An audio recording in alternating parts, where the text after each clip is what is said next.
Merci. I'm very grateful and honoured to have been invited to be with you this evening. A little bit intimidated and ever so slightly gobsmacked after listening to the last presentation. I'm happy to say that Tony and I went to the same school, St. Helens College in Ennis, many years ago, although I had left it before he got there. And I can tell you also that I will certainly be inviting him to Leinstall Abbey School sometime soon.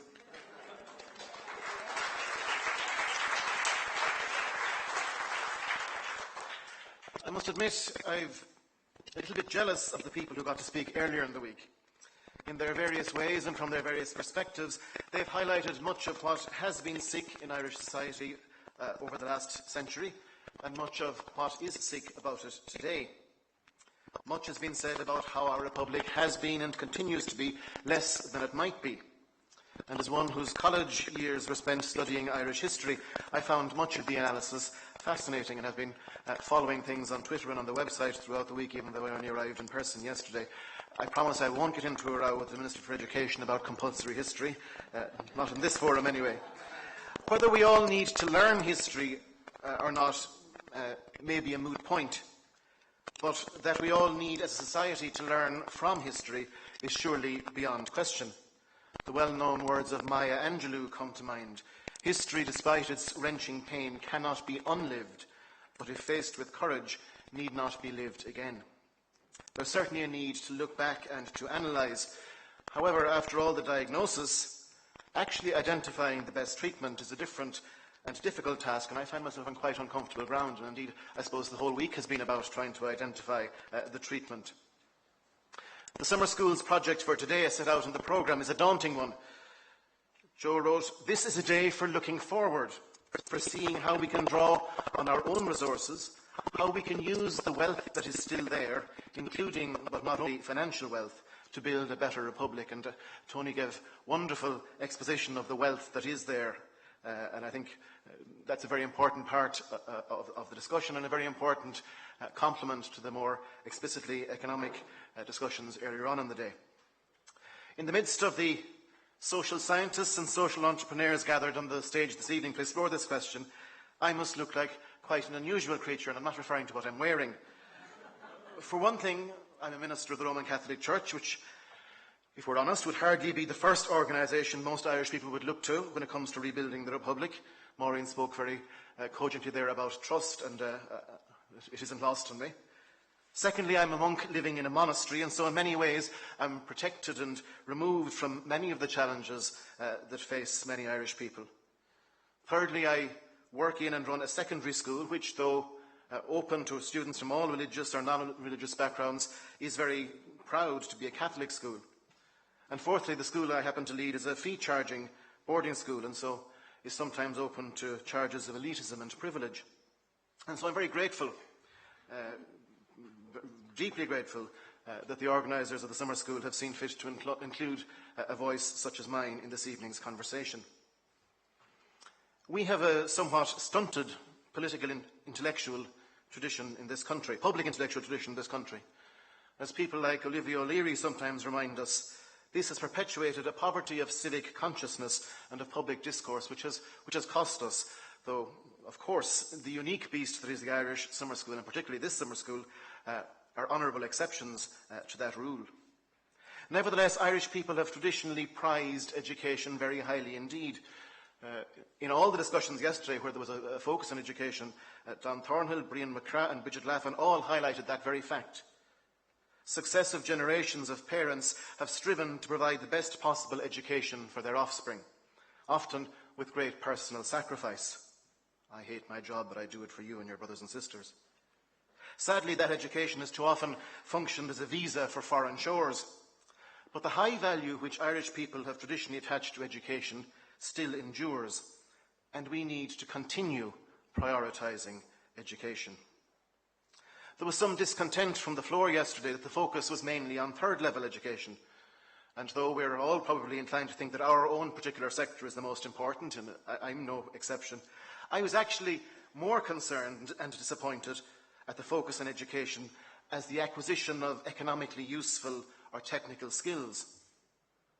In the necessary effort to climb out of our economic hole, let us not abandon altogether the idea that education is of value for its own sake. We need skills for sure, but we also need soul, wisdom, and human flourishing. We need the kind of education of the hearts to go with the education of the heads that Tony was talking about. Finland is, with almost tiresome regularity, cited in every forum as an example of an education system to be emulated. And I was gratified to hear Professor Browne point out yesterday that it was precisely in response to a banking crisis and subsequent recession that the Finns chose to give priority to their education system as a pathway out of recession. An example, perhaps, of austerity not being the answer. According to a 2012 EU report on Finland, every pupil has the right to receive their education and the interpretation and assistance services, teaching and pupil welfare services, and any aids required for participation in education free of charge. That includes the school doctor, the school psychologist, the school dentist, the school therapist, and the school social and health worker. In addition, textbooks and other learning materials, school transport and daily school meals, accommodation and full board for those who live long distances from school, as well as the treatment of injuries sustained in accidents at school or during travel to school, are also free of charge to all pupils. That's what a properly funded education system looks like. One where there is no difference in the resources between different types of school. The Minister for Education and Skills seems likely to continue increasing the pupil-teacher ratio in fee-charging schools, which is obviously something that concerns me. And the trajectory seems to be such that many of these schools will in time be forced either to come into the free system or to close down altogether. And I don't want to go off now on my hobby horse and abuse my position here. But I have to say that amidst all the fashionable and media-friendly arguments about elitism and equality of opportunity, the reality is missed that penalising those who choose to send their children to particular schools does not actually provide a tide to lift the boats of the majority in other schools. Talking about the funding of fee-charging schools also diverts attention away from the inequality of funding in second-level education generally. Government funding for non-fee-paying voluntary secondary schools, like the one that Tony and I attended, is approximately €90 per student lower than in community schools per year, and €200 lower than in vocational schools.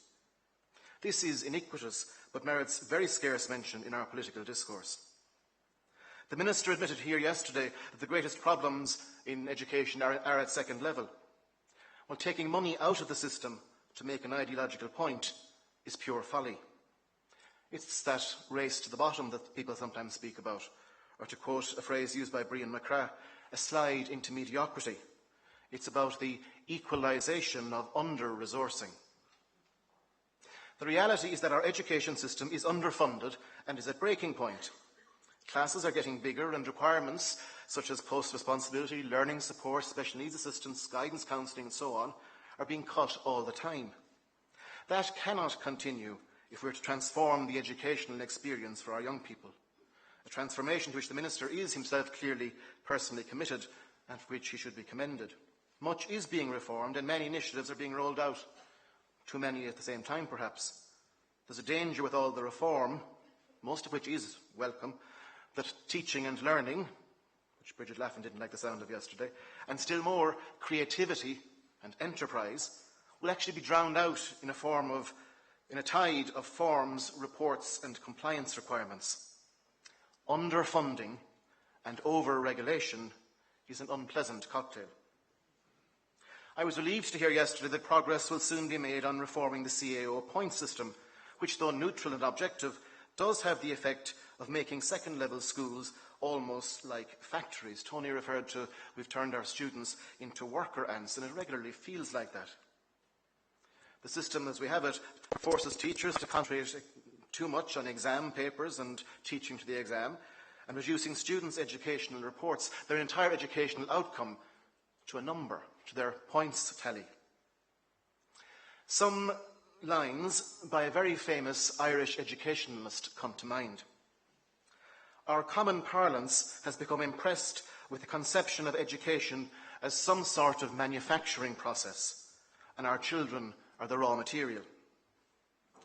You might be surprised to hear that text dates from over a century ago, comes from Pádraig Pearse's famous pamphlet, The Murder Machine. It's a withering and bitterly polemical work full of rancour towards England for the iniquities of the education system in Ireland. Now, I'm not going to get into trying to assess the educational system of 1912. Today is about looking forward. However, the disturbing fact is that our native education system of today is not entirely immune to the criticisms Pearse was making a century ago. Quote, "They've planned and established an education system which more wickedly does violence to the elementary human rights of Irish children than would an edict for the general castration of Irish males. The teacher has not been at liberty, and in practice is not yet at liberty, to seek to discover the individual bents of his pupils, the hidden talent that is in every normal soul, to discover which and to cherish which, that it may in the fullness of time be put to some precious use, is the primary duty of the teacher." Igniting a young person's heart, to use Tony's phrase. And so when you strip away all the anti-English polemic, that's actually not a million miles away from the contemporary second-level educational experience. And so a reform of the point system by 2016 would be a suitable centenary memorial for Pearse.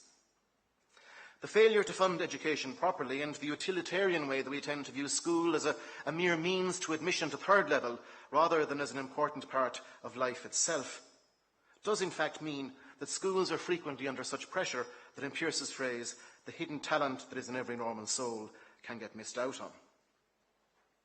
I was glad to see an article in yesterday's Irish Times calling for the teaching of philosophy in schools. Anything which would equip our students for critical thinking, but more with a love of wisdom and with tools for life, is to be welcomed and might help move us beyond that excessively utilitarian understanding of education. As a Christian educator, I can't help thinking of education as being like the raising of Lazarus in the Gospel. Jesus weeps over the death of his friend Lazarus, and then he calls into the tomb, "Lazarus, come forth." And then when Lazarus comes out of the tomb, Jesus instructs the assistants, "Unbind him, let him go free." That should be the experience of our students. Not battery chickens or cogs in the wheels of the murder machine, but precious individuals led out into the light and set free, liberated. The word education comes from the Latin educare, to lead out or to draw out from, either drawing knowledge out of the student or more, leading the student, him or herself, out of somewhere. And so Jesus drew Lazarus out of the tomb, and so in restoring him to life and in freeing him from the ties that bound him, Jesus was educating him. And I think that's a wonderful vision for education. A personal call, drawing a student out from the tomb of death into the light of life, igniting their imagination, allowing them the freedom to dream their dreams. I also want to suggest very strongly, and I suppose I would, wouldn't I, that faith-based schooling would be a positive, enriching and ennobling dimension to any reformed education system we may develop for our republic. I'm conscious that this is not a universally held viewpoint, and we're back at questions of trust again, and so I want to talk a bit more about it. In doing so, I want to acknowledge the painful and scarring experiences which many people have had in church-run schools and express my sorrow over them. Yet in spite of them, I passionately believe that faith-based education, and in my own case, Catholic education, should not just be tolerated as a sort of a historical hangover, but should be celebrated and encouraged. Getting back to the values of the un-PC values of the signatories. The theologian Jerry O'Hanlon begins his book on theology in the Irish public square with somewhat of an understatement, probably the understatement of the century. He says, "The voice of religion, in particular that of the clerical Roman Catholic tradition, has often been experienced in Irish public life as authoritarian and harsh. Little wonder then, especially in the context of the significant erosion of authority of the Catholic Church in Ireland due to the child sexual abuse scandals, that there is scant evidence nowadays of nostalgia for those days when religion played a significant role in public discourse. It's certainly right that the days of crypto-Rome rule, or Drumcondra rule perhaps, are gone, and that our society has become more open, pluralistic and cosmopolitan. Yet there are those whose cosmopolitanism seems to be open to pretty much everything except religion. Quoting Jerry O'Hanlon again, "There is a postmodern toleration of religion in the private sphere but considerable suspicion of any attempt to bring a critique to bear on public life from a religious perspective. There's a maxim from another era often associated with Jesuit schools, which I want to mention. There are various versions of it, but the simplest is, "Give me the boy, and I'll give you the man." Though once a proud summary of a particular vision of education and formation for life, it's now more often seen in a negative or pejorative sense. Some would now understand it as suggesting that Catholic education is some kind of nefarious and underhand exercise in brainwashing and mind control. And while many people are now rightly seeking more pluralistic patterns of patronage, particularly in primary schools, in some quarters the pendulum is swinging further, almost to the point of suggesting that a faith-based school is an inherently bad thing. A few days ago here, Deputy Aodhán Riordan suggested that we have a segregated education system in the Republic, and I think that is not a reality. We certainly have faith-based, but the idea of segregation, as if we were kind of keeping people apart on religious grounds, just isn't true. He went on to argue that we've allowed a situation to evolve where the determining ethos governing the vast bulk of our state-funded schools is a religious one. We've outsourced education to patron bodies who continue to have a huge influence over the manner in which our children are educated. He doesn't say so outright, but it's clear that he doesn't have much time for the religious ethos of schools. But there's nothing unusual in having church-run, state-funded education. Even in uber-liberal Holland, something like 60% of state-funded primary schools are church-run. In the laudable project of ensuring more pluralistic structures and service provision in our new republic, we need to make sure that we don't slide into an illiberal, totalitarian kind of state regulation and ownership. Jerry O'Hanlon suggests perhaps it's a good moment at this time of national and global crisis to re-examine the possibility that a non-fundamentalist religious voice may have significant wisdom to contribute to public discourse. I agree. And I gently suggest too that now is also a good moment to affirm that non-fundamentalist Christian and Catholic education have significant wisdom to contribute to the building up of our society. They're part of the non-financial wealth we already have, which the Director has charged us with highlighting tonight. Catholic schools have a particular vision, and at a time of crisis and insecurity, vision is a key resource. I am about to finish, Chairperson, I promise you. Dermot Lane has written that the Church is committed to education in virtue of her conviction that the gospel of Christ is a living reality which frees and liberates, heals and saves, reconciles and transforms human beings. And that's the kind of school I would wish for anyone I loved. And that's the kind of community which I and my colleagues in my own school and in countless other Christian schools around the country are trying to bring to life. In spite of the external pressures, in spite of scarce resources, in spite of the burden of our sometimes dark history, in spite of increasing administrative demands, in spite of human weakness and sinfulness, in spite of the seeming commodification of education, in spite of any number of other factors that pull us down, we believe that we have something to offer and which can be improved all the time and which will help reconstruct a healthy society. Schooling that honours the individual as a child of God, made in his image, that calls and enables students to belong to a community of learning and exploration, that equips them for living as well as for college or work, and that, as in the case of Lazarus, gives them life, unbinds them, and sets them free. Come on,